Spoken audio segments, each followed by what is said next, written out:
Muy buenas noches, ¿cómo están todos? ¿Bien? Muchas cosas van a pasar hoy. Principalmente lo que vamos a hacer es reconocer la trayectoria del maestro Alex Mercado, y esto nos va a vincular a muchos mundos, porque bueno, una de los aspectos que rescatamos aquí a través de estas sesiones de escucha es conocer a personajes que alimentan escenas, en este caso en especial la escena del jazz, pero que alimentan diversas escenas, géneros musicales, que conectan no solo con la música, sino con la literatura, el cine, el teatro, la danza, etcétera, etcétera, etcétera. Este ciclo que coordino, mi nombre es Pablo Iván Argüello, soy antropólogo egresado de la ENA. Lo iniciamos hace 5 años. En ese entonces todavía hacíamos sesiones, hacíamos 2 sesiones mensuales y nos daba para hablar muchísimo, ¿no? Platicamos con un sinfín de personajes con los que tú ya has tocado, con muchos de ellos. Y en ese entonces, que estamos hablando del 2014, Alex ya estaba sonando en la escena local, ¿no? del jazz. Pero nadie sabía, ¿no?, a ciencia cierta quién era Alex Mercado. Ya tocabas con personajes importantes, inclusive por aquí tuvimos la oportunidad de homenajear a uno de ellos, que fue Aaron Cruz, con el que sacaste tu primer disco, pero la verdad es que y mucha gente me insistía, tienes que invitar a Alex Mercado, tienes que invitar a Alex Mercado. Pero yo tenía muchas dudas, y esas dudas no correspondían necesariamente a que no fuera un músico talentoso, sino que había que justificar el por qué tenemos que invitar a Alex a este ciclo, porque este ciclo, pues, lo que hacemos en este ciclo es tratar de puntualizar no solo la parte estilística, digamos, o artística del quehacer de estos personajes icónicos, sino también la parte humana, y cómo es que a través de un camino recorrido se han posicionado como referentes del jazz en México. Y bueno, y después de ya 5 años que iniciamos, yo ahorita sí lo puedo decir, no tengo la menor duda de que Alex es un ícono del jazz en México, y ahorita vamos a ver por qué, ¿no? Entonces, sean todos bienvenidos a la Fonoteca Nacional. Lo que haremos un poco aquí es hacer un repaso cronológico de la historia de vida de Alex, y como primicia también nos va a regalar un poco de música viva, porque yo creo que es lo mejor, ¿no?, tener música viva. En muchos espacios ya pues se han ido cerrando los espacios para que haya música viva, y bueno, yo le pedí a Alex que nos regalara un poco de música en vivo. Entonces, sean todos bienvenidos y damos comienzo con esta charla, Alex. Bueno, pues muchas gracias, es un honor, gracias por esa presentación. Y bueno, estoy muy contento de verlos a todos aquí, acompañarme en este día tan especial. Y me gustaría comenzar tocando una pieza que significa mucho en esta trayectoria, porque fue la pieza con la que me atreví a ingresar en la escena del jazz nacional. Recuerdo haber tenido una conversación con Aaron Cruz a la hora de grabar este primer disco. Yo tenía la duda si incluir standards o covers, piezas de otros compositores, porque era mi primer disco, mi disco de debut. Entonces, en cierto momento pensé que era demasiado agresivo empezar con una propuesta totalmente original. Y justo Aaron me aconsejó que fuera exclusivamente original, me dio muchos ejemplos en la historia de la música, en la historia del jazz mexicano. Él tocó con el maestro Eugenio Toussaint, que siempre defendió la creación de obra original. Entonces, con esta pieza me atreví a sacar este primer disco que se llamó The Watcher en el 2012, con Gabriel Puentes en la batería, el mismo Aaron Cruz en el contrabajo. Pues muy buenas noches, bienvenidos, y les voy a ofrecer esta pieza. Muchas gracias. Un aplauso, por favor, para Alex.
vamos a estar haciendo estos viajes del pasado al presente, la música nos va a permitir eso. Pero bueno, como les comentaba, la idea es hacer un repaso cronológico. Entonces, Alex, ¿en qué año naces y en dónde? Platícanos, ¿cómo era tu infancia? ¿Quiénes fueron tus padres? Bueno, yo nací el 28 de agosto de 1974 en la Ciudad de México. Mis padres, Alejandro Mercado Escutia, físico matemático, maestro del Politécnico Nacional durante toda su vida, emprendedor también en algunos negocios, siempre metido en la educación. Mi madre, María Eugenia González Bolaños, abogada, pero principalmente ama de casa. Y bueno, ellos fueron unos padres excelentes. Ambos ya no están con nosotros, desafortunadamente, pero quise pues recordarlos con esta fotografía para que todos los conozcan. Ellos siempre me apoyaron en mi carrera, gracias a ellos soy lo que soy. Y yo comencé estudiando guitarra, ellos precisamente en esa idea de que sus hijos estudiaran alguna forma de arte. Nos metieron a mi hermana y a mí. Mi hermana es Gabriela Mercado González, abogada también. Ella fue directora de turismo de la Semarnat durante mucho tiempo, es amante del arte también, incluso tomó clases de piano conmigo, más bien junto conmigo, con el mismo maestro. Pero remontándome un poco más atrás, estudié guitarra, fue el primer instrumento que sujeté en las manos. Y de alguna manera no me sentía tan cómodo con la guitarra, la sentía ajena. Esto lo digo porque no estudiaba. Me acuerdo que mi mamá me obligaba a estudiar la guitarra, a hacer las lecciones del maestro. Era un maestro, José Vázquez, que iba de manera particular a nuestra casa, que por cierto crecimos en Santa Úrsula, Coapa, muy cerca del Estadio Azteca. Y estuve 2 años aproximadamente junto con mi hermana tomando clases de guitarra. No es sino hasta los 12 años que llega una sorpresa a la casa, un piano Yamaha, un piano Spinetta, un piano vertical Yamaha, que se había ganado mi tío Marcelo González, que es 10 años mayor que yo. Él se lo había ganado en un concurso Yamaha cuando él tenía 12 años. Él fue un niño prodigio. Sin embargo, bueno, la gente me pregunta si tengo influencias musicales de mis parientes. Porque inclusive, Alex, me decías que tu papá tocaba la guitarra también, ¿no? Mi padre tocaba la guitarra de manera amateur, nunca fue profesional, pero era un amante del bossa nova. Por ejemplo, se sabía muchos bossa novas en la guitarra, cantaba La Chica de Ipanema, le gustaba mucho el tango también. Recuerdo que cantaba Tomo y Obligo, que hiciera famoso Carlos Gardel, y muchos otros. Era un amante de la música popular. Había muchas reuniones en la casa de sus amigos, del Politécnico, posteriormente amigos de otro círculo que les vamos a comentar después. Entonces sí había música en la casa, pero no lo considero como una influencia que haya ejercido una fuerza determinante en mi vida. Tampoco la de mi tío, porque mi tío Marcelo González es hijo... es medio hermano de mi mamá. Mi abuelo se volvió a casar con una mujer alemana y fue, creo que esa influencia, esa disciplina que su madre le impuso, la que terminó por, de alguna manera, quebrarlo en el piano. O sea, lo obligaban a estudiar demasiadas horas el piano, hasta que dijo: ya no quiero estudiar música, ya no quiero ser músico, mejor voy a estudiar ingeniería aeronáutica y me voy a ir a Estados Unidos, y ahora está trabajando en la NASA. Entonces, gracias a esa decisión, nada más. sí, gracias a esa decisión, cuando se va a Estados Unidos, fallece mi abuelo, decide, bueno, mi madre lo convenció también, ¿no?, de heredarnos, dejarnos el piano, por si alguno de nosotros dos quisiera o querría estudiarlo. Entonces llega el piano a la casa. Al principio lo veo como un mueble. Empiezo pues me acuerdo una tarde, abro la tapa y empiezo a sonarlo. Y descubro que esos sonidos me empiezan a gustar. La abro completamente, me siento y de inmediato sentí una química, una magia, una relación íntima con el instrumento. Cuando puse mis dos manos en él, sentí que era algo totalmente natural.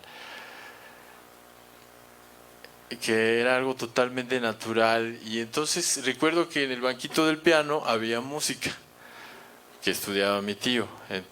La que estaba más arriba era la sonata Claro de Luna de Beethoven. Entonces la saco y empiezo a leer la clave de sol. Por mi conocimiento de la guitarra ya sabía leer la clave de sol. En la siguiente lección de guitarra le pido al maestro que me enseñe a leer la clave de fa, la de la mano izquierda. Entonces fue una revelación para mí y en 2 días ya había sacado Claro de Luna completa, sin haber tomado clases de piano. O sea, que había ahí un talento, pues, nato, ¿cómo le llamarías tú a eso? Porque incluso me decías que tus manos se posaban de manera natural y que un maestro posteriormente te dijo que eso se daba en muy pocos casos, ¿no?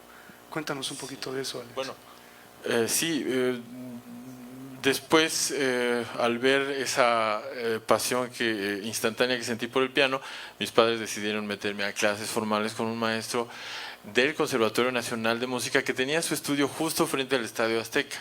Nos quedaba muy cerca y era el maestro ideal. Entonces empiezo a tomar clases y posteriormente el maestro, al ver un avance pues quizá un poco más rápido que lo normal, me dijo que yo tenía un talento especial o natural con el piano, sobre todo la cuestión de la técnica o la digitación.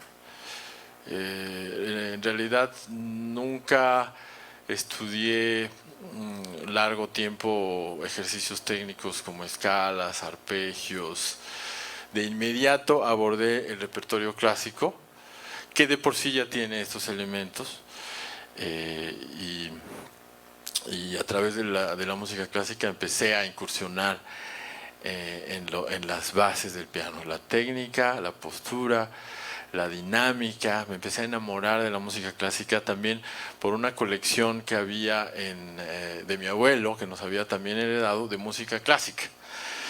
Entonces escuchaba paralelamente esos discos toda la tarde.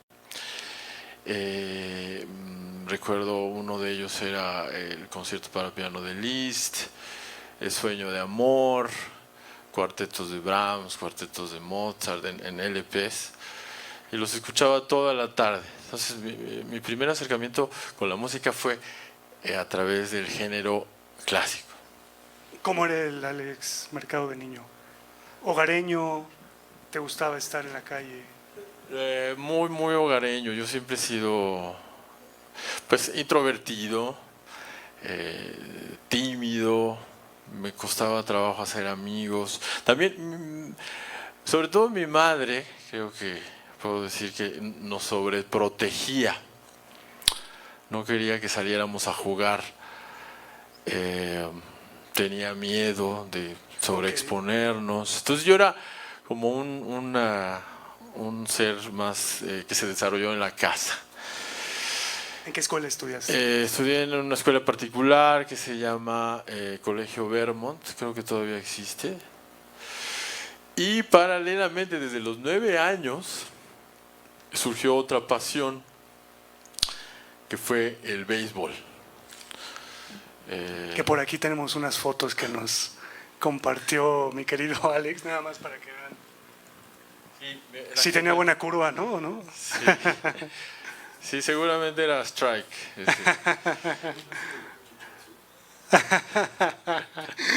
No, Chucho, no. Soy el pitcher. La gente me pregunta qué posición jugaba. Principalmente pitcher. Me gustaba mucho pitchar. Y como puede, bueno, yo siempre tuve problemas de la vista. Desde los 5 años descubrieron que yo tengo una miopía muy alta. Cuando tenía 5 años estaba en 10 dioptrías. Ya. Uy, qué bárbaro. Ahora está en 18, 19. Okay. Uso lentes de contacto. Sin ellos no veo absolutamente nada. ¿Son verdes, no?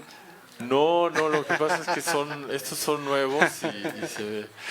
Pero como pueden ver ahí, estoy usando lentes. Sí, ¿no? Casi no se alcanza a distinguir, ¿verdad? Que estás usando lentes, Alex. Según yo, no. Pero bueno, es que está muy... O ya son de contacto. Bueno, a partir de los 15 usé lentes de contacto. Exacto. Yo creo ya que tenía lentes de contacto. Sí. Recuerdo que una vez en una pichada se me cayó un lente de contacto y se paró el juego y el umpire me estaba ayudando a buscarlo. Como deportista entonces. No, yo era buen pitcher. Okay. Una vez piché un juego sin hit ni carrera Hey. en el Parque de Seguro Social, ya como a los 14, 15 años. Jugué en la Liga Mexica, que está en Huemanco. Creo que todavía existe. Sí, creo que sí existe. Y había campeonatos interligas. Entonces el béisbol fue parte muy importante de mi vida, justo en el mismo tiempo que empecé con el piano. O sea, empecé antes de los 9, pero hasta los 16, cuando decidí dejar el béisbol, porque ya representaba un riesgo para mis manos. Tuve que elegir entre las dos disciplinas. Dejé el béisbol, pero todavía soy un apasionado. Mi equipo favorito son los Boston Red Sox. Perdón a todos los que le van a los Yankees.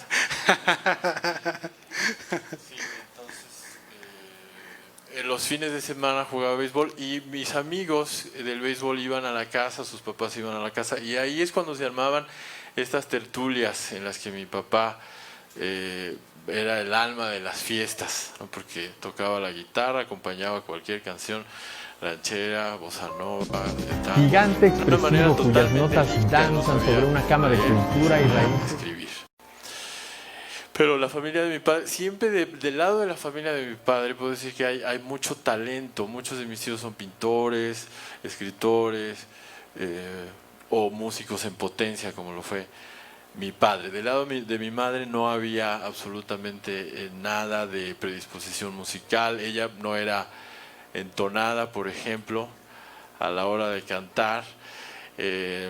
Entonces, pero sentía, mis padres siempre fueron sensibles a esa pasión que yo mostré desde un inicio, porque desde que me metí a clases con el maestro José Luis Alcaraz, todas las tardes regresando de la casa, estudiaba 4, 5 horas, desde los 12, 13 años, se puede decir que hasta la fecha.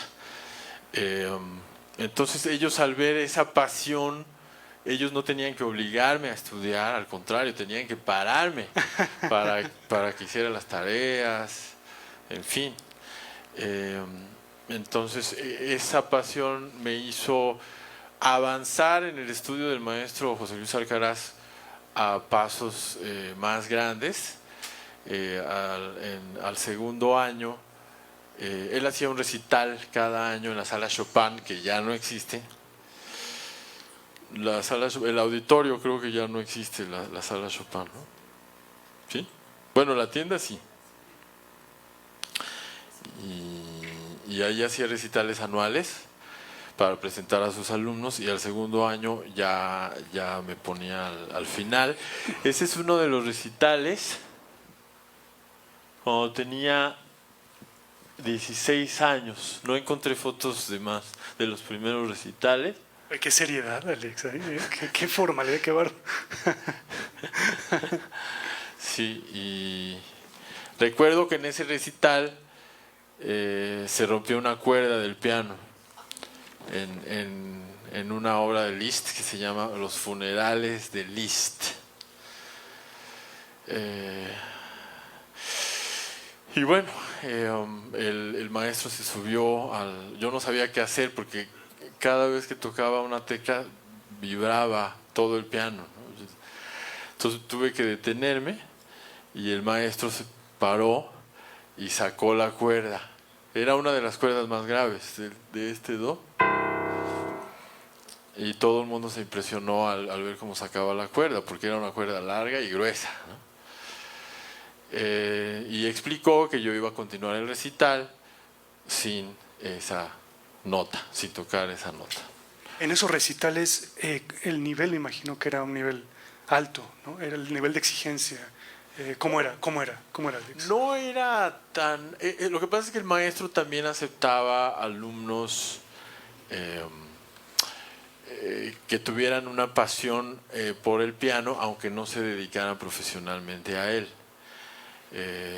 Entonces no era una exigencia como posteriormente encontré en la Escuela Nacional de Música cuando entré. Antes de irme a estudiar a Estados Unidos, estuve en la Escuela Nacional de Música. Después de graduarme de la prepa, fui alumno del maestro Aurelio León,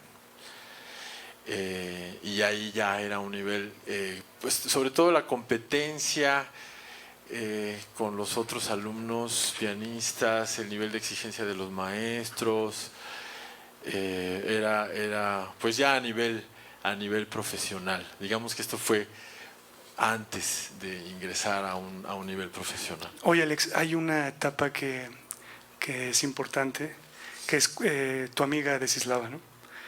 Quien a los 14, 15 años por ahí te lleva a ver un concierto de Keith Jarrett, ¿no? Entonces, y que eso de alguna manera también encamina un poco, da un giro a tu vida de 180 grados de la perspectiva que tenías de la música. ¿Qué pasó? A ver, cuéntanos eso. Bueno, una amiga muy querida de la infancia, Desislava Silva, quien también es responsable de algunos de los diseños de mis discos, por ejemplo Refraction, la portada de Paisajes, la fotografía de Simbiosis, ella la sacó, la fotografía de Convergencias.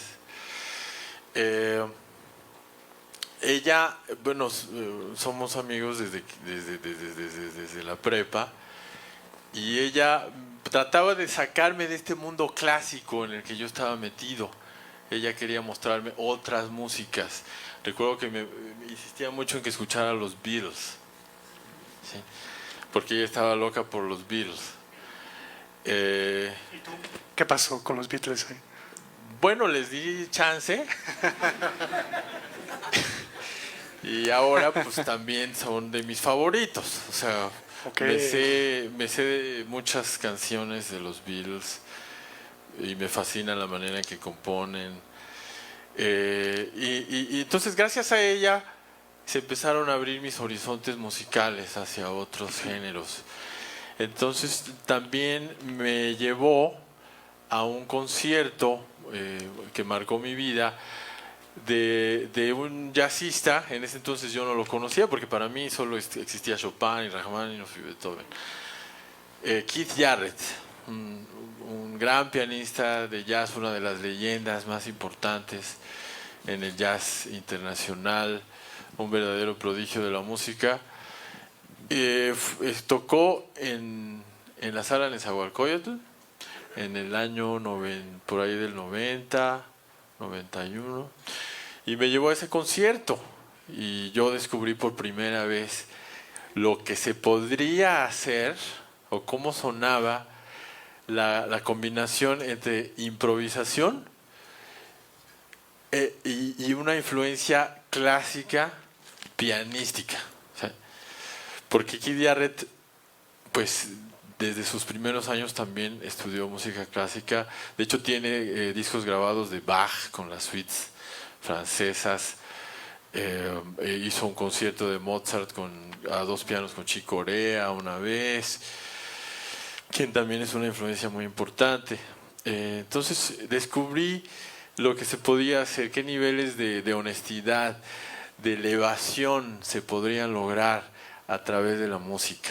algo que no había sentido antes, porque en la música clásica había sentido una emoción fuerte que está condensada en esa música y que se transmite a través de los siglos y como una especie de portal en el tiempo, en el espacio, y que te golpea.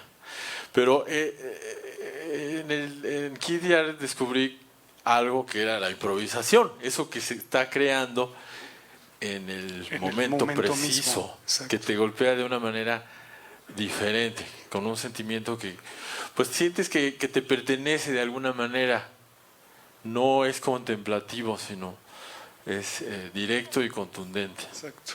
¿Y tú sabías que el concepto de improvisación que tenías, cómo lo tenías arraigado en ese momento? Sobre todo por esta formación, ¿no?, tan estricta que tenías. ¿Para ti qué era lo que estaba haciendo? ¿Estaba improvisando? ¿Tú te ibas con ese concepto o te fuiste con ese concepto cuando terminó Kate? Sí. Yo pues tenía la mente abierta, no en ningún momento me cerré y dije esto no es clásico. Precisamente esa apertura hizo que la energía de Keith Jarrett me motivara a llegar a la casa después de ese concierto y tratar de improvisar. Yo ya conocía, por supuesto, algunos acordes, la guitarra ya tocaba muchos acordes. Entonces, con esas herramientas empecé esa búsqueda de improvisar, componer mis propias ideas, y empecé a sentir una cierta libertad que me gustó y que no sentía al interpretar música clásica. Podría decir que una confesión que debo hacer, cuando tocaba música clásica me sentía un poco comprometido, ¿no?, a hacerle justicia a la obra, y ese compromiso me ponía un poco nervioso. Decías que te dolía el estómago, que tenías así. En algunos recitales me dolía el estómago, porque aparte pues tenía que estudiar horas, días, meses, las mismas obras para poder llegar a tocarlas una vez en un recital.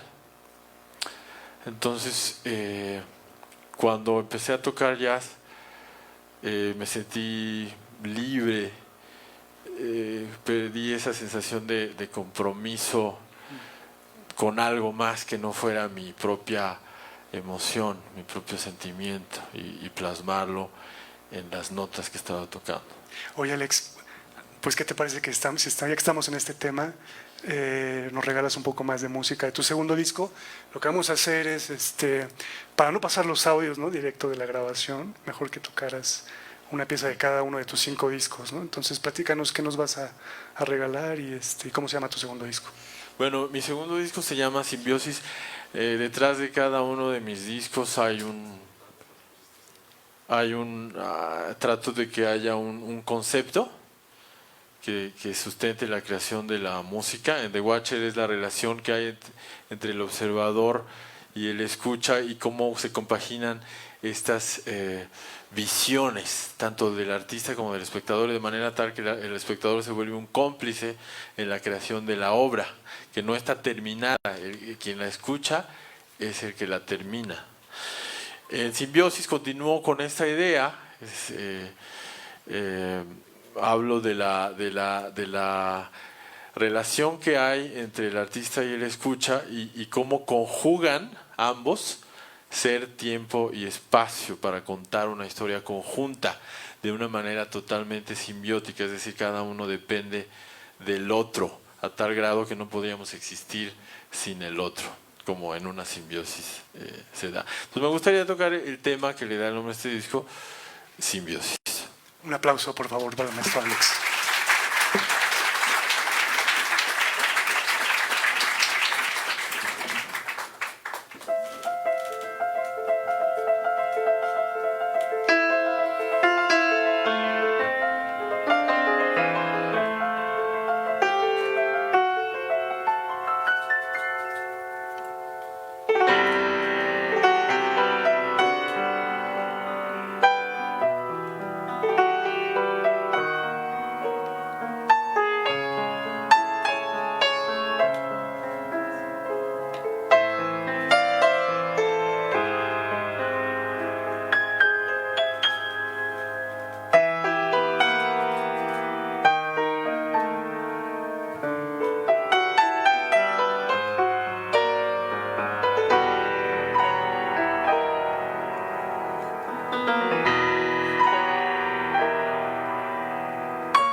qué bárbaro, Alex.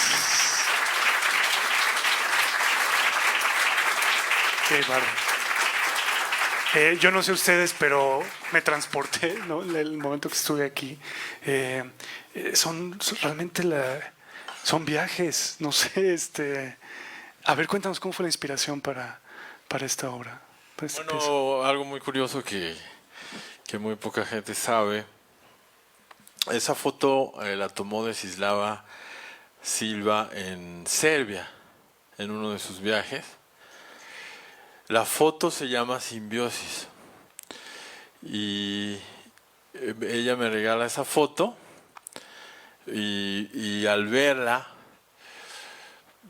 pues me inspira precisamente esa simbiosis que tiene que haber entre dos entidades, porque me llamó mucho la atención que de los dos lados se ven, hay vitrales, pero tienen forma humana.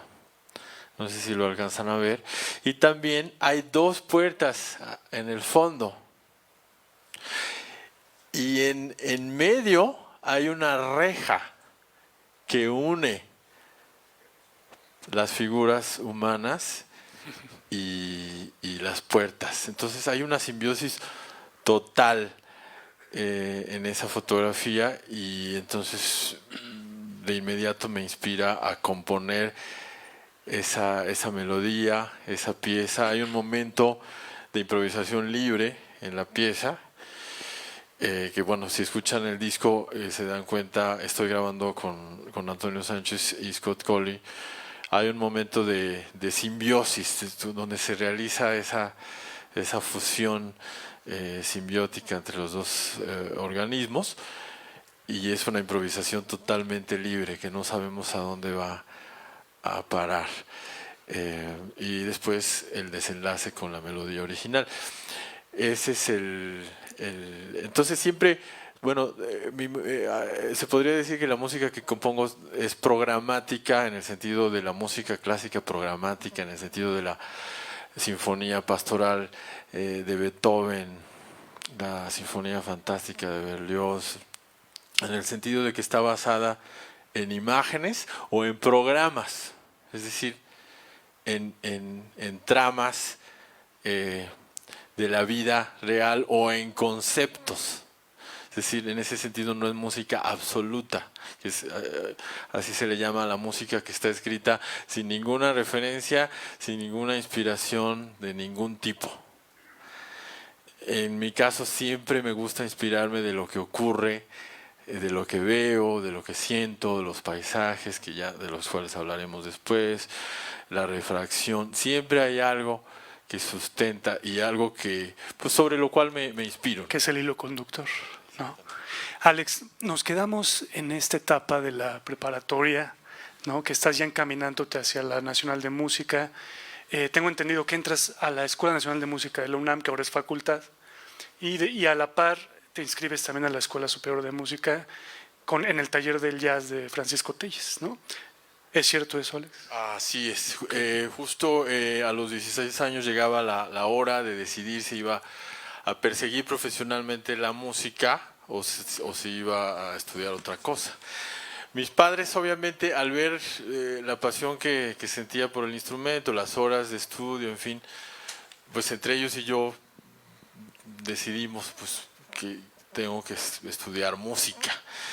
Al principio, pues todos los padres creo que sienten una cierta incertidumbre cuando su hijo les dice que quiere estudiar música, ¿no? Porque no saben de qué va a vivir, ese es el típico pensamiento, ¿no?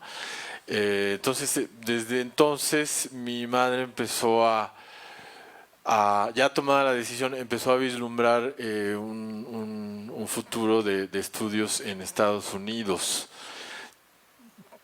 Pero había que seguir un proceso de llenar la solicitud, ahorrar dinero, en fin, tratar de conseguir una beca. En ese ínter decidimos pues entrar a la Escuela Nacional de Música por el trasfondo clásico que yo tenía y para continuar esa línea, pero como había descubierto el jazz, decidí meterme a la que entonces, y bueno, quizá ahora sigue siendo la mejor opción para estudiar el jazz en la Ciudad de México. Que queda aquí unos pasos, ¿no? Por lo menos aquí en Fernández Leal. Estuve un año con el maestro Francisco Telles, que fue mi primer maestro de jazz, y en la Nacional con el maestro Aurelio León, estudiando ambos repertorios, explorando ambas músicas, pero ya habiendo decidido que mi carrera iba a ser más hacia el jazz, hacia la improvisación. Pasaron 2 años, un año, y en ese entonces era la época de la devaluación. En el 94. En el 94, Okay. Y eso facilitó que al solicitar una beca me la dieran por lo menos a la mitad. Entonces me fui con media beca a Berkeley, me aceptaron, y en el 94 todavía, justo acababa de cumplir 20 años. Entonces sí fueron 2 años de Inter.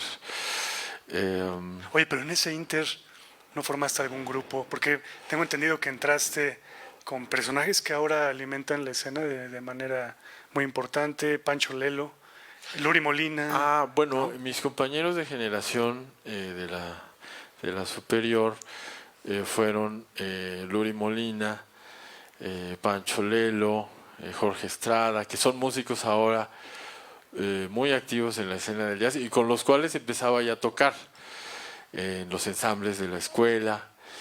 Después se perdió esa relación al irme a estudiar a Estados Unidos, pero siempre recordamos cuando nos encontramos que fuimos parte de esa generación. ¿No hicieron algún grupo, algún trío, algún cuarteto? No, lo que pasa es que estábamos, pues de alguna manera todos empezando en el jazz. Okay. Entonces no nos atrevíamos todavía a formar una banda. Un grupo de... Ellos lo hicieron después, Okay. pero yo ya no pude estar y pues me fui a Estados Unidos a estudiar. Estuve 4 años en Berklee College of Music en Boston, Massachusetts, ciudad en la que viví 4 años. Siempre, la única parte que no me gustaba era el clima, porque yo siempre he sido muy sensible a las temperaturas bajas. Entonces, cuando llegaban los inviernos, sufría bastante. Oye, Alex, era la mitad de la beca. La otra mitad era me imagino que era una cantidad considerable. No son Sí. bajas las colegiaturas. No. Ahora son mucho más altas que antes, pero sí, mis padres me ayudaron con la otra mitad durante 3 años. El 4º año me lo pagué yo solo porque entré a trabajar.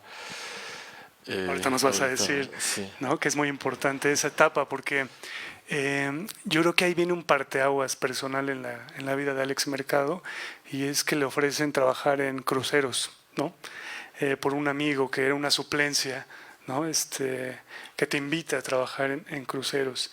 Y bueno, yo no sé, la verdad yo nunca he viajado en un crucero, no sé si alguno de ustedes ha viajado en algún crucero. ¿Alguno de ustedes ha viajado en cruceros? Pero yo imagino que yo siempre he tenido la idea de que la vida ahí es cosmopolita y estar en medio de la nada en el mar, ¿no? También trae una serie de reflexiones filosóficas, no sé. Pero a ver, cuéntanos, ¿cómo fue esa etapa de los cruceros? Sí, justo en el 3er año, un amigo que hacía eso durante los veranos, era una costumbre que los músicos estudiantes de Berklee, para pagarse sus estudios, trabajaran en cruceros durante las vacaciones. Obviamente hay que tener buen nivel para hacerlo. Aquí vamos a mostrar algunas fotos de ese trabajo. Y fue en mi 3er año de la escuela que acepto este trabajo, un trabajo en el cual aprendo muchas cosas que no estaba aprendiendo en la escuela. Sí, por ejemplo, recuerdo que el director en mi primer día de trabajo pidió una canción al final para llamear de Duke Ellington, Satin Doll, y yo no me la sabía, ¿no? Después de 3 años de estudiar en una universidad. ¿Cómo puede ser posible? Uno de los estándares más tocados. Ajá. Sí, Australia. Tuve la oportunidad de visitar 60 países en 4 años, pero bueno, estudié un semestre y después ahorré para regresar, graduarme. Yo quería ya quedarme en los cruceros. Mis papás me dijeron, no, te tienes que graduar. Y sí, estuve de acuerdo. Entonces, después de graduarme, continúo con los barcos, voy a Shanghái, Dinamarca, algunas no me acuerdo. Egipto. Ay, quién sabe dónde sea, ¿no? Veracruz. Y esta experiencia, el Cairo, esta experiencia va a cambiar mi vida porque pues a los 25 años conozco todos estos lugares, conozco gente de todas partes del mundo, hago relaciones con ese era un mimo de París. Y este intercambio cultural y el conocer tantos países, tantos sentires diferentes, el Mar Muerto, Claro. en Israel, Pompeya, en Nápoles. Y te ibas también un poco a alimentar de la música que se producía en esos lugares en el poco tiempo Claro, que tenía. también en el barco había músicos de todo el mundo. Claro. Empieza a haber un intercambio no solamente musical, sino cultural, emocional. O sea, realmente los cruceros viví todo lo que no viví en Berkeley. Porque Que eso es Berkeley, muy importante sí, decirlo, estaba encerrado estudiando 10 horas diarias. Entonces mi música era fría. De hecho, un amigo muy querido, Antonio Gandía de Berkeley, me decía, ese es en Nueva Zelanda. Es que sí, como que le falta algo a tu música. Y sí, pues es que no estaba viviendo, ¿no? Y descubrí en los cruceros que todo esto estaba cambiando mi manera de ser, de sentir, de pensar, e inevitablemente iba a repercutir en mi música. Ese fue un accidente terrible en el crucero. Esa sí es para el Face, ¿no? Decirlo ahorita, ¿no? Sí. San Petersburgo.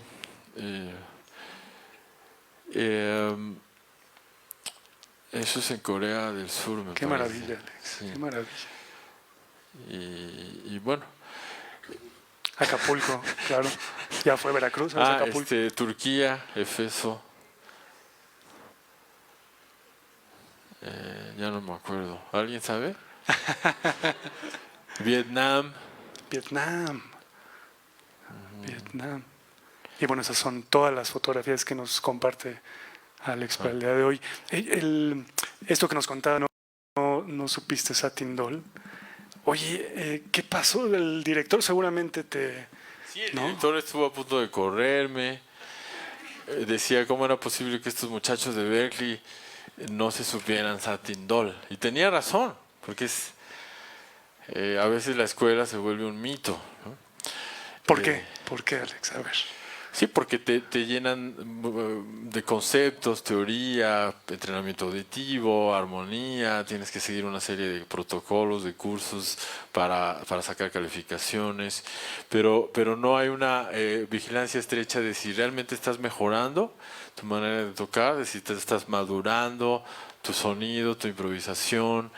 Simplemente pasa el tiempo, te gradúas y a veces con las manos vacías.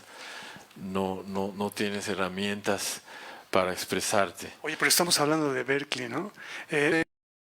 Si aquí alguien de ustedes ha tenido la oportunidad de ir allá, pero creo que nos han vendido la idea de que pues, es la meca, ¿no? De los estudios de jazz, ¿no? Sobre todo de jazz, de música popular, ¿no? Y tú estás un poco poniendo en tela de juicio eso, Alex. Bueno, lo que pasa es que yo estudiaba mucho en el cuarto de práctica. Entonces yo descubría más cosas por mi cuenta en ese trabajo personal que hacía. Después llegaba a la clase de piano con el maestro, que aparte duraba media hora, se me hacía ridículo, y costaba, me acuerdo, $80 en aquel entonces. $80 la media hora. Entonces entrabas, saludabas al maestro, ya pasaron 10 minutos. Entonces eran 15 minutos íntegros, 15 minutos de clase. Qué cosa. En los cuales pues quizá te dejaban algún ejercicio, pero era una relación muy fría, muy institucional. Entonces, bueno, también creo que hay que decir que desde un inicio, al yo sacar, claro, de Luna del banquito de piano y sacarla por mi cuenta, creo que fue el inicio de una experiencia autodidacta. O sea, yo siempre me consideré autodidacta. Incluso cuando llegué a Berklee me pasaron de inmediato a armonía número 4 y a entrenamiento auditivo número 4. Es decir, me hicieron un examen de posicionamiento y me salté 2 años. Entonces ya ahí te das cuenta que, o sea, cómo es posible que puedas vencer al sistema de esa manera y tú, estudiando en tu casa con unos libros, puedas saltarte 2 años en una escuela como Berklee College of Music. Claro, es bueno porque terminas más rápido la carrera, quizá, ¿no? Y eso fue lo que pasó. Después de 2 años ya me iba a graduar, pero yo decidí llevar los cursos más lento para poder hacer más tiempo. Entonces tenía menos clases y podía estudiar más. Y en esta etapa te da tendinitis, ¿no? Que eso. En esta etapa me da tendinitis de Que tanto. para un músico eso es, ¿no? Sí, de tanto estudiar y de los cambios de temperatura, porque tenía la mano muy caliente después de estudiar horas. Salía a la 1 de la mañana, a las 2 de la mañana, y aunque me pusiera la chamarra de pluma de ganso, las manos, no usaba guantes en aquel entonces, estaba nevando, el aire acondicionado, sí. Entonces me da tendinitis. Justo al final de un semestre llego a México, no puedo tocar el piano, me duele mucho todo. Fue una tendinitis en el cuarto dedo de la mano derecha y se me inflamaba todo el brazo. Alex, ¿corre desde acá? Sí, desde el hombro y a veces hasta la espalda. Entonces, pues bueno, fuimos a doctores, me inyectaron en el hombro desinflamantes de manera directa, y poco a poco la voy librando, pero lo que más me ayudó fue dejar de tocar. Usaba un cabestrillo, dejé de tocar como 4 meses hasta que la inflamación se dio y pude vencerlo. Dicen que la tendinitis se vuelve crónica, no hay manera de curarla, pero sí se puede controlar. Entonces, desde entonces la controlo y ya no, bueno, desde hace mucho tiempo que ya no siento ninguna molestia, pero si hay un exceso de ejercicio digital, por ejemplo, en los conciertos no sucede, pero por ejemplo en algún evento, yo antes de grabar mi primer disco tocaba mucho en eventos privados, ¿no? Una vez llegué a tocar 12 horas seguidas, y ese fue el récord, en un evento de 3 de la tarde a 3 de la mañana. ¡Qué cosa! Sí, me decían otra hora. Y yo pues contento porque me iban a pagar, ¿no? Entonces, en ese entonces, pues ya por la 6ª, 7ª ya empezaba a sentir un dolor, pero ya lo controlaba mentalmente a tal grado que no me molesta, pero sí me cuido todavía, o sea, no. Pasé mi manera de estudiar, mi metodología. Me mudé de estudiar físicamente en el piano a estudiar con la mente. Entonces simplemente necesito mantener mi técnica 1 hora o 2 horas diarias, y todo el demás estudio que hago es mental, virtual. Me imagino el piano y todo lo que hago realmente en el piano lo hago con mi mente. Es algo que he hecho ya desde algunos años. Alex, nos regalas un poco de música de tu tercer disco. Sí. Pasamos un ¿Cuál? tema complejo, pero para olvidarlo yo creo también. Y que nos platicaras un poquito de tu tercer material. Como les comentaba, hay que hacer viajes, Sí. ¿no? Después de grabar 2 discos a trío de Watcher y Simbiosis, decido grabar un disco a piano solo. Por una parte para contrastar la oferta de 2 discos a trío, y también para explorar este universo que es totalmente diferente porque ya no cuentas con la interacción de los otros músicos. Como ustedes saben, en el jazz dependemos de las ideas de los otros músicos. El jazz se vuelve una conversación. Tocar a piano solo, pues cuando estás improvisando es como hablar solo, es como un monólogo, tienes que recurrir a otras influencias internas, Claro. vivencias, se vuelve una música más íntima. Entonces grabo el tercer disco, Refraction, que tiene como concepto la refracción de la luz en los textos, que yo siempre he escrito los textos de los discos. Dice, el arte es una refracción de la vida misma. El artista es el prisma que refracta la luz de la realidad para convertirla en colores, sonidos, formas que dan como resultado la obra de arte.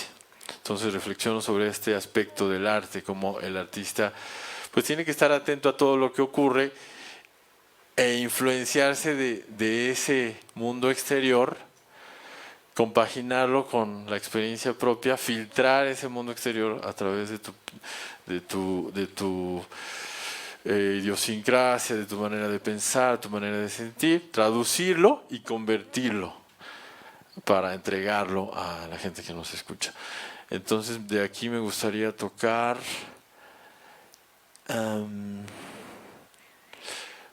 The Magician, que es el mago. Es un tributo a la magia que ocurre cuando la luz se transforma. Un aplauso para Alex Mercado.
el tiempo nos empieza a comer un poco, entonces me gustaría ir un poquito más rápido, Alex. Nos quedamos en esta etapa tan... yo la verdad sigo sin... Bueno, tú tienes el porqué, de por qué sucedió así, pero yo no me imagino ese talento encerrado o en un cuarto, ¿no?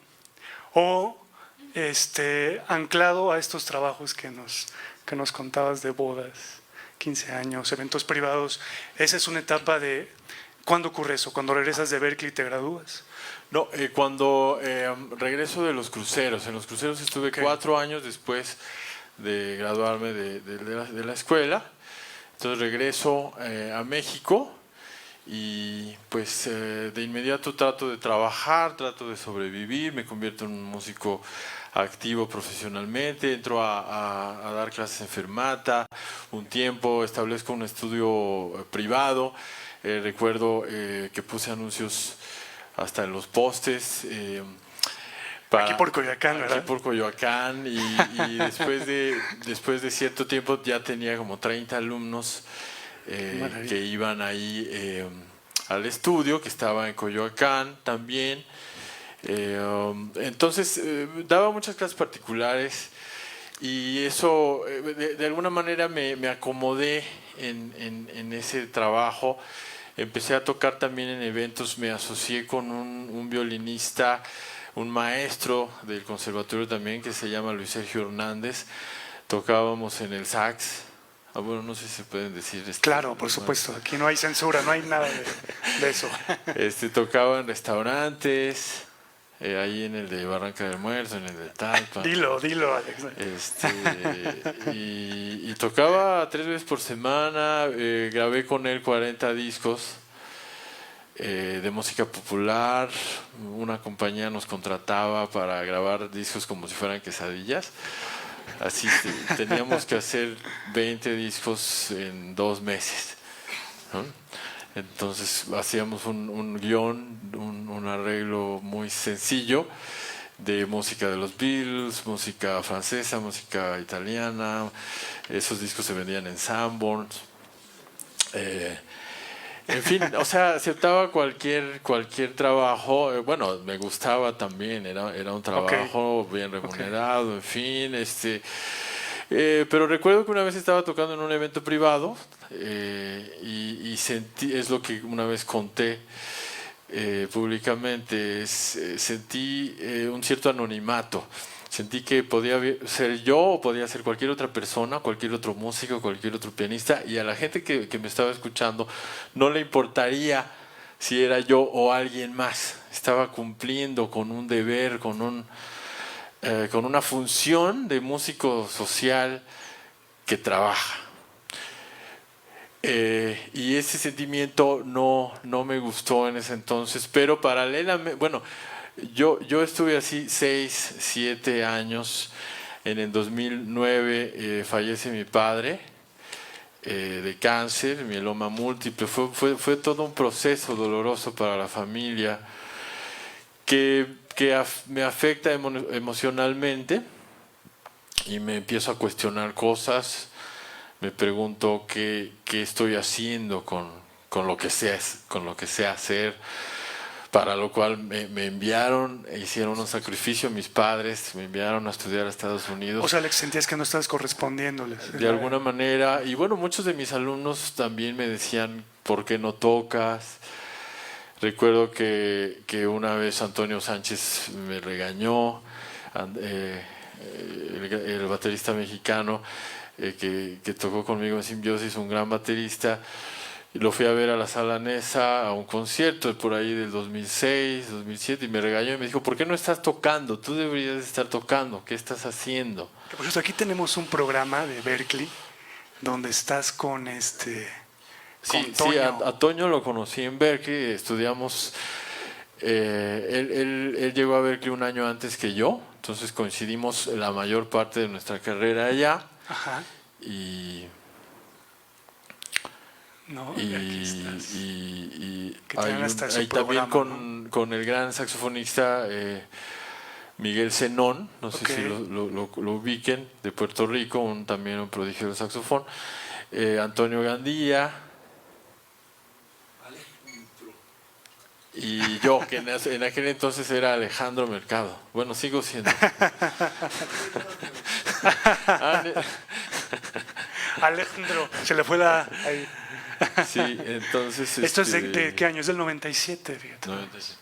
¿No? 97. Es del 97. Y justo este año tocamos en el en el Jazztival de Morelia, en el Teatro Campo, Ok, con Diego Maroto en el saxofón. ok.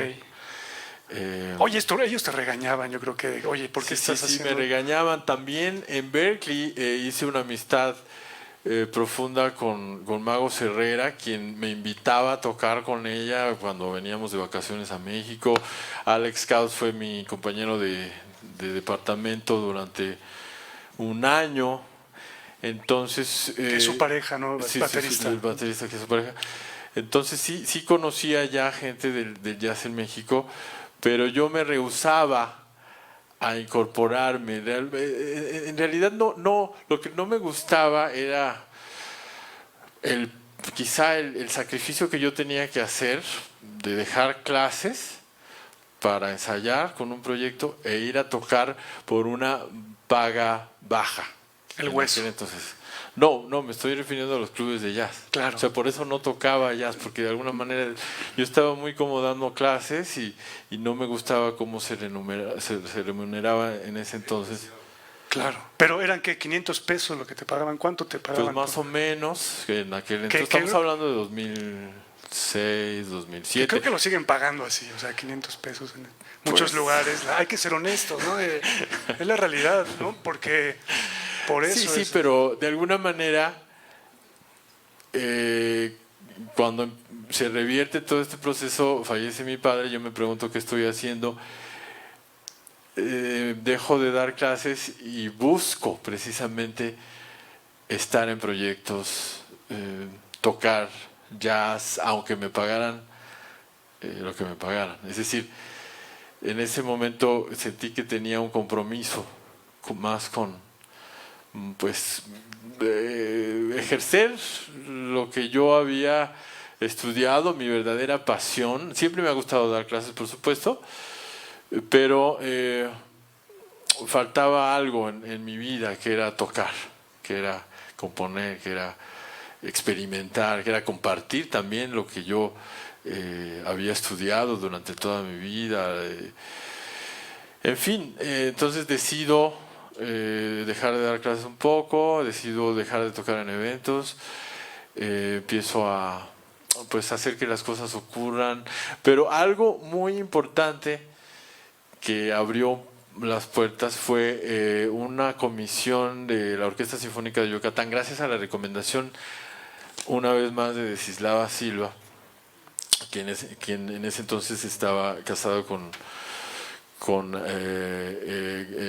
un amigo mío también, el gran director Juan Carlos Lomónaco, de la Sinfónica de Yucatán todavía.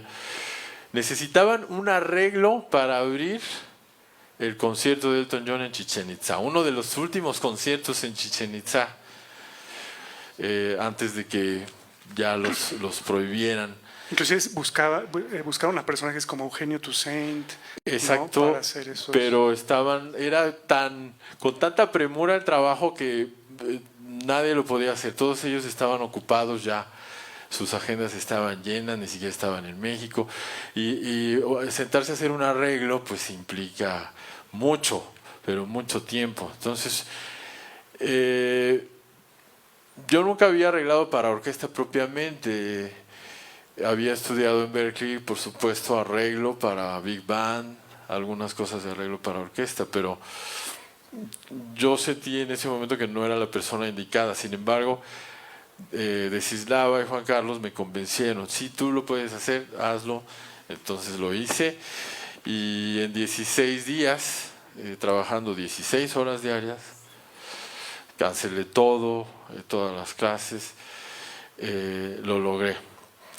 Y fue mi primer trabajo pues Y bien- fuera del estudio de piano, ¿no? Y aparte bien remunerado, me imagino. ¿no? Muy bien remunerado, pues es que también era mucho trabajo. Fui a ensayar con la orquesta una semana antes, se cayó el escenario, no sé si recuerdan, Sí, es cierto. 2-3 días antes. Elton John estuvo a punto de cancelar el concierto, afortunadamente no lo canceló, y la orquesta tocó mi arreglo de 15 minutos antes de que entrara Elton John. Que por ahí tenemos el video.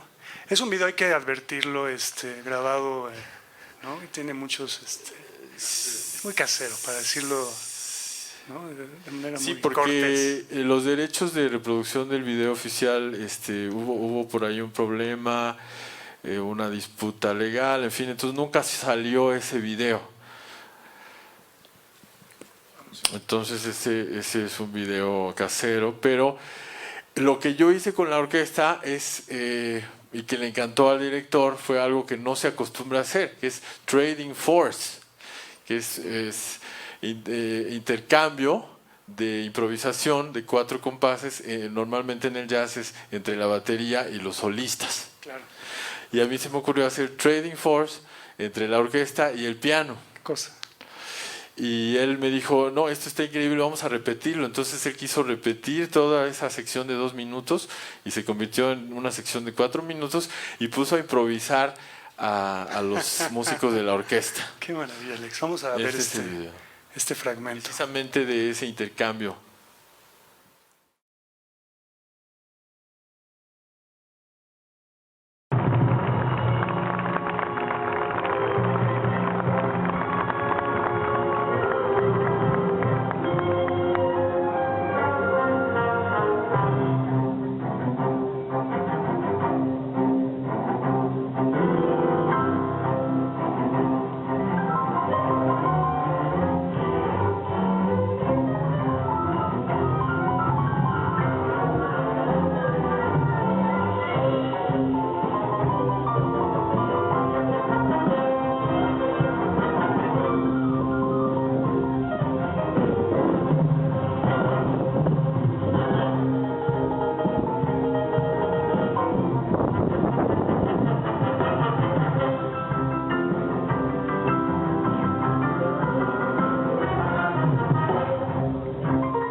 De tu misma, ya, pues sí. Pues sí. fue una oportunidad de plasmar una creatividad que estaba encerrada.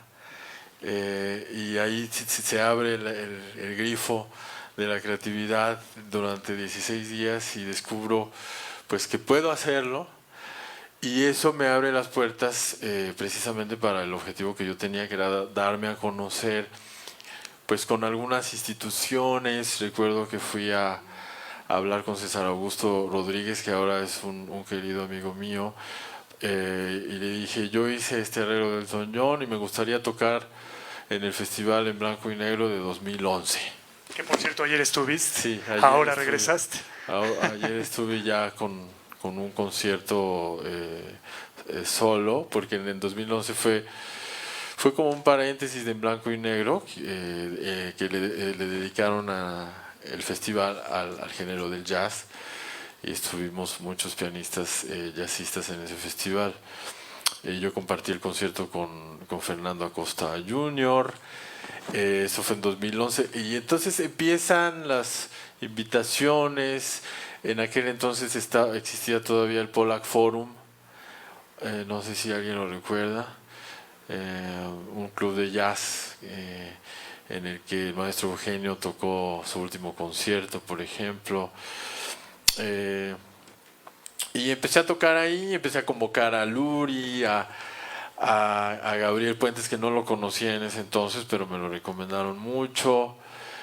Y se empieza a concebir la idea de grabar mi primer disco, empiezo a componer, hasta que llega el 2012 y se hace realidad este primer paso de mi ingreso a la escena del jazz mexicano. O sea que en 2012, a partir de esa producción discográfica, ¿tú consideras que inicias esta faceta en el jazz de manera profesional, Alex? ¿Sí o no? Pues se podría decir que desde el 2011, ¿no? Ok. En el 2010 hago ese arreglo, en el 2011 ya empiezo a tocar en vivo en muchos de estos lugares. Pero me refiero a establecer una propuesta original, más allá de ser colaborador. Yo había ya colaborado con muchos artistas, como sideman, que así se llama cuando colaboras en las bandas de otros músicos, pero este fue el primer paso como una propuesta propia, que considero que fue importante. Porque es importante destacar también que todos tus discos hay composiciones originales. Algo que no pasa mucho en la discografía, digo, aquí en el acervo del catálogo de jazz, tenemos que decirlo, el 70-60% de los discos de jazz mexicano, entrecomillado, están integrados por estándares de jazz, ¿no? Y tú decides que no. ¿Quién te recomendó eso? Era algo arriesgado, ¿no? Sacar un disco de jazz con puras composiciones originales. Pues bueno, en parte fue el consejo de Aarón que platiqué hace rato, pero pues yo ya tenía una voluntad de hacer lo mío, obedeciendo este proceso que ya mencioné de la muerte de mi padre, de realmente reformar toda mi visión sobre la música, también sobre la producción musical. Decidí que tenía que invertir, si realmente quería figurar, tenía que hacer un primer disco que contara con dos figuras ya reconocidas en la escena del jazz, Aarón Cruz y Gabriel Puentes, y que tuviera calidad. Ese disco lo grabé en sala de audio con Salvador III. Sí. Me acuerdo que ese disco me costó 60,000 pesos. Y decidí yo invertirlo, porque normalmente uno como músico piensa, bueno, ¿en qué voy a trabajar? ¿Quién me va a hablar? ¿Cuánto me van a pagar? ¿Qué disquera me va a patrocinar? Okay, sí. ¿No? ¿Qué disquera me va a patrocinar? ¿Cómo voy a hacer el disco? ¿Cuándo lo voy a hacer? En fin, yo decidí hacerlo por mi cuenta, invertir ese dinero que había ahorrado de las clases de piano en producir mi obra y mostrarla. Entonces ese fue también una decisión. Creo que ahí empieza también la carrera de la autogestión, a la autoproducción de todo lo que hago, ¿no? Que son los discos, también pues todo la distribución de los discos, todo lo que implica el contactar a los festivales, mostrarles, contactar a los periódicos para que reseñen tu disco. Oye, Alex, pero nadie te ayuda. No. Nadie. Mira, qué cosa. Bueno, ahí es una lección para, ¿no?, las personas que luego nos vemos muy codependientes de la institución, o esperamos la beca, o no. Bueno, yo cabe mencionar que tengo la beca, tengo el apoyo del Fondo Nacional para la Cultura y las Artes en mi segundo año como creador escénico con trayectoria, en Misión 2017, y también me apoyó para hacer el disco Simbiosis. Pero aún en la búsqueda de apoyos implica una voluntad, implica una decisión, mucho trabajo también, llenar la convocatoria, juntar el material. Entonces hay que buscarlo también, hay que pues convencer con el proyecto que planteas, establecer unos objetivos claros para tu carrera, en fin, qué es lo que quieres lograr. Y también ahí empiezan ya las giras internacionales, ¿no? Sí, a raíz del segundo disco Simbiosis se abren las puertas, el disco tiene mayor alcance a nivel internacional, viene la reseña de Downbeat, que es una de las revistas de más prestigio en Estados Unidos, que reconoce ese disco, la interacción que hubo en ese disco. Entonces es fácil presentar esa reseña a un festival internacional o a una embajada. Mi primer salida internacional fue a Francia, también gracias al apoyo de Gustavo Meso, que es un mexicano que está buscando conectar las dos escenas. Después la Embajada de Irlanda me apoyó para presentar el disco Refraction en Irlanda. En fin, y a partir del 2016 entonces de 2015, perdón, empiezan las giras internacionales. Y gracias al apoyo del Fondo Nacional para la Cultura y las Artes del año pasado, se intensifica esa presencia internacional con giras como en este año a Asia, por primera vez, Francia una vez más en 3 festivales y Haití, el Festival de Jazz de Haití. ¿Qué te parece si vemos un video de...? También una incursión muy importante, yo creo que la más importante hasta ahora, es la presencia del trío en el North Sea Jazz Festival de Holanda, que es uno de los festivales más importantes del mundo, un monstruo de festival con 80,000 asistentes en 3 días, con 1,400 músicos en escena, 13 escenarios simultáneos.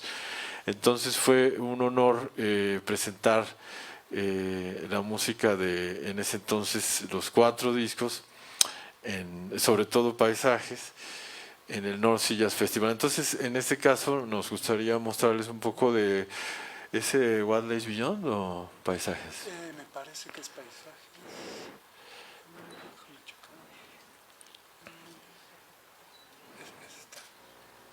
Paisajes. Paisajes, que bueno, si ya no nos da tiempo de tocar un tema del 4º disco, este es... Ya está reclamando la gente,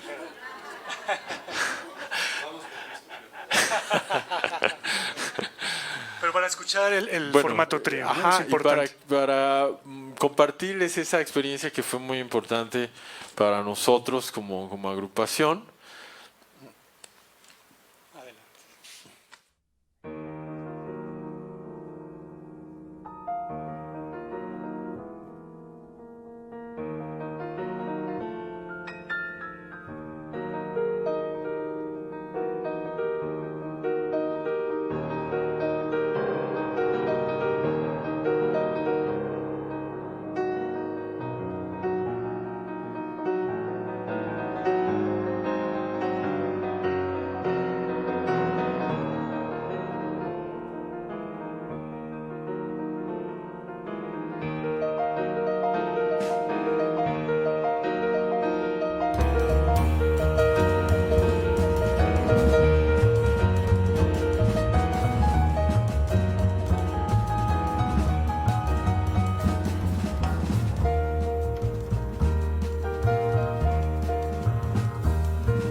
Sentimos una magia esa noche, sentimos mucha intensidad, o sea, nos sentíamos muy contentos de estar ahí y pues por primera vez, ¿no? en Holanda y en ese festival en particular, un festival pues muy profesional. Ellos fueron los que grabaron ese video. A todos los artistas les graban un video de la más alta calidad, y luego se los entregan.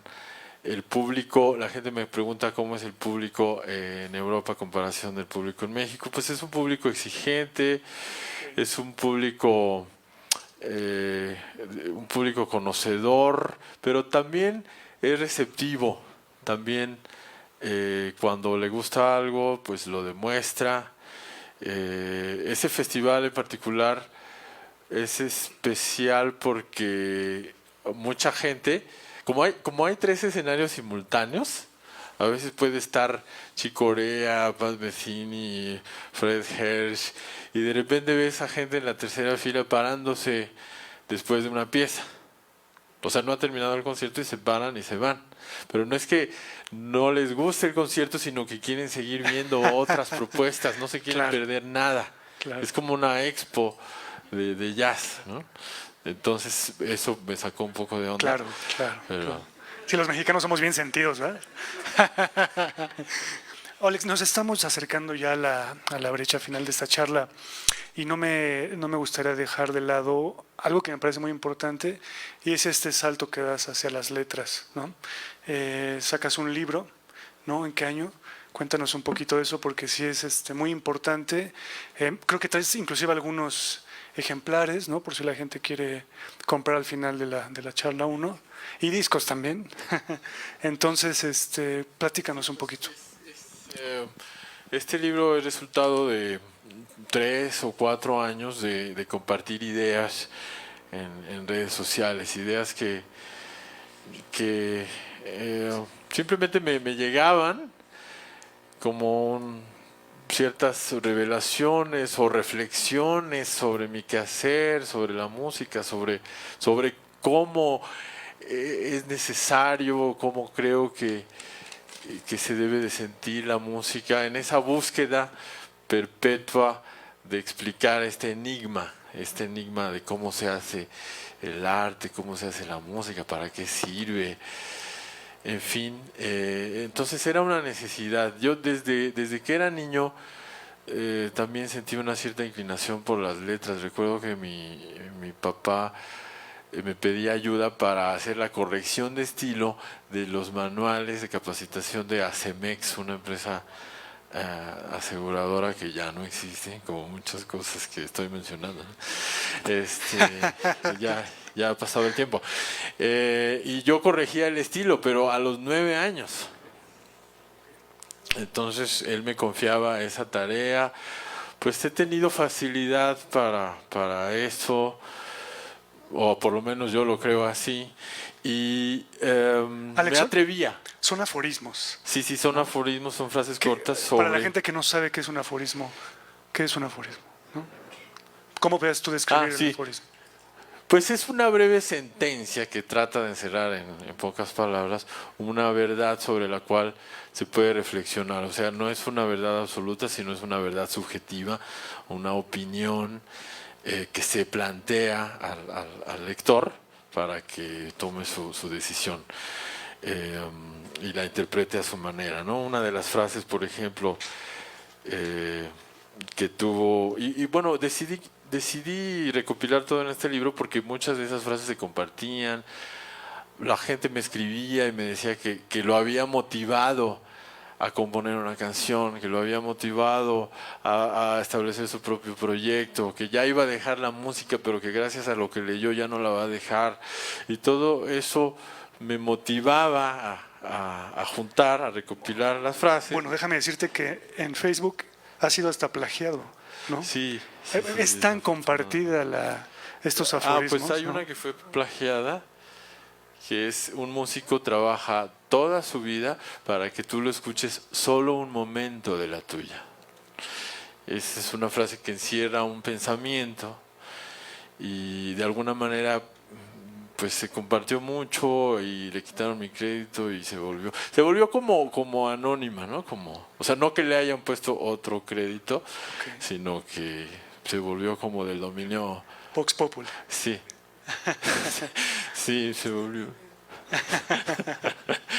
Entonces, bueno, aquí hay 1680 frases y todas tienen que ver con la música, y todas tratan de motivar a la gente para que encuentre su propio poder creativo, porque el libro dice que todos somos artistas, todos tenemos una historia que contar, simplemente tenemos que buscar un medio para hacerlo. Esa historia nos hace únicos, nadie ha vivido lo mismo que otra persona, y esa historia tiene un valor, y el mundo necesita saber cuál es esa historia.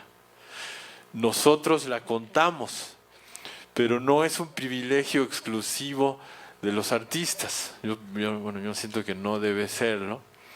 Entonces, por eso digo que una vida que se vive con la suficiente conciencia produce arte como consecuencia. Entonces, lo único que necesitamos hacer es agudizar la conciencia lo más posible y darnos cuenta de que tiene un valor y que hay que, no me refiero a un valor comercial, sino no necesariamente se pelea con esa idea, pero es un valor humano, un valor que se puede compartir y que provocaría quizá menos malentendidos en el mundo, dando por sentado que el mundo no está bien como está, y que si compartiéramos lo que sentimos, podemos mejorarlo de alguna manera. Y esto también, este capítulo, ¿no?, en la historia de vida de Alex, en las letras, también te dio la pauta para ya estar pensando en un segundo libro, ¿no?, que es un método más bien, ¿no?, si tengo entendido, un método de enseñanza musical. Así es, en ese libro ya va a estar concentrada mi metodología, mi visión de cómo se debe de enseñar y de aprender la música, que es una manera totalmente intuitiva, como aprendemos a hablar prácticamente. Es un libro que va a venir en formato de ensayo o tesis, tratando de sustentar todas estas ideas con bibliografía, tratando de exponer también los otros métodos que existen, que plantean lo mismo, pero que de alguna manera no han tenido éxito al proyectar esa idea, o cómo es que esa idea no se puede aplicar o no es aplicable, quizá demasiado utópica, cómo aplicarla a nuestra sociedad para que cada uno tenga acceso al lenguaje de la música, que si es un lenguaje es universal, es como aprender una lengua extranjera, no tiene que ese talento, ese genio que creemos que tiene que haber para aprender música, se puede desarrollar. Entonces yo voy a tratar de explicar desde mi punto de vista cómo se puede desarrollar en cada uno de nosotros. Es un libro que también va a apoyar el Fondo Nacional para la Cultura y las Artes en mi tercer año de beca. También viene un disco muy importante este año, que era sorpresa, que va a ser... voy a grabar obra inédita de 14 compositores, pianistas y jazzistas mexicanos, entre los cuales están el maestro Enrique Neri, Eugenio Toussaint, el maestro Héctor Infanzón, Abraham Barrera, Pepe Moral, Miguel Villicaña, Alejandro Corona, Jorge Martínez Zapata, Olivia Revueltas. ¡Qué maravilla! No sé si se me olvida alguno, pero es un disco de rescate. Mario Patrón, un disco de rescate de obra inédita que no se ha grabado jamás, también de mi maestro José Luis Alcaraz, que tiene muchas obras en su cajón empolvadas que nadie conoce, él las toca para sí mismo, y creo que es una labor importante rescatar esa obra, darla a conocer, ponerla en formato físico, también en plataformas digitales, en esa misma vena de apoyar la creación original contemporánea y rescatarla. Ese es el disco para este año y otro disco a trío el año siguiente. Esos son los proyectos. Alex, pues llegamos al final de la charla. Yo me gustaría que le diéramos un aplauso de pie al maestro Alex Mercado.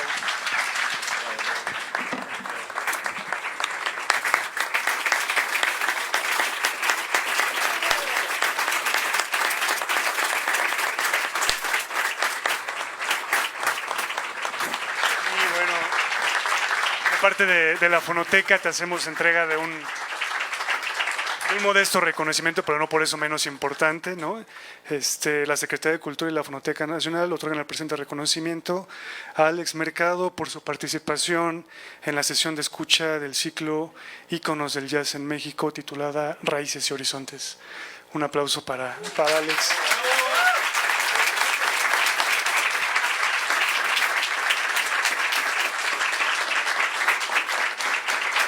Y también hacemos entrega de materiales que hemos producido aquí en la Fonoteca Nacional, ¿no? Por aquí está el último disco del maestro Tino Contreras que produjimos y paisajes sonoros, sobre todo. Yo creo que vale la pena cerrar, ¿no?, la charla con música, que nos regales música de tu quinto disco, el último disco, que nos platiques un poquito de él, si quieres, ¿no? Tenemos unos minutitos, estamos muy cortos de tiempo, pero... Sí, bueno, Convergencias es un disco a duetos, con 12 artistas destacados de la escena nacional, también internacional, un disco en el que exploro un nuevo formato, el formato de dueto, y en el que exploro por primera vez ya de lleno el nuevo método de composición, que es componer sobre la rítmica de textos, la rítmica exacta de textos propios. También hay una composición sobre un poema de García Lorca que se llama La sangre derramada, se llama Romanza, es el que voy a tocar para todos ustedes. Y bueno, pues muchas gracias por este gran honor, gracias a todos por su asistencia, por acompañarme en este día tan especial. A toda la gente que nos está viendo también en vivo, porque estamos un saludo a todos los que nos están viendo en vivo de varios estados de la República, también del mundo. En todo el mundo. Muchas gracias. Un saludo. Muchas gracias a todos por su presencia. Es todo tuyo el escenario, Alex.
todo lo que aconteció el día de hoy lo pueden escuchar en poco tiempo, si lo quieren volver a revivir, en la audioteca Octavio Paz, perdón. Tenemos otra entrevista que grabamos en la cabina del estudio. Es una entrevista realmente muy, muy interesante. Es más extensa. Ojalá que algún día podamos tenerla también en la audioteca. Yo creo que lo más seguro es que sí. Y bueno, invitarlos ahorita a que nos veamos para afuera, porque aquí ya también tenemos los policías ahorita nos van a echar aquí. No, no es cierto.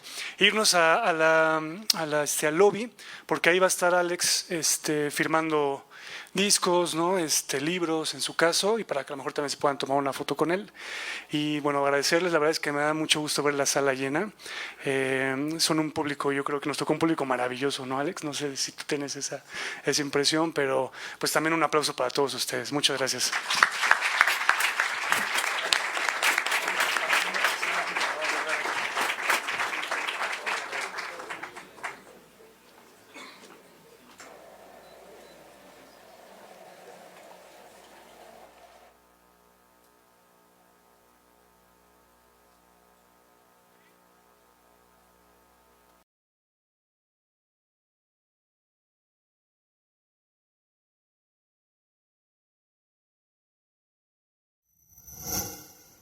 Gobierno de México.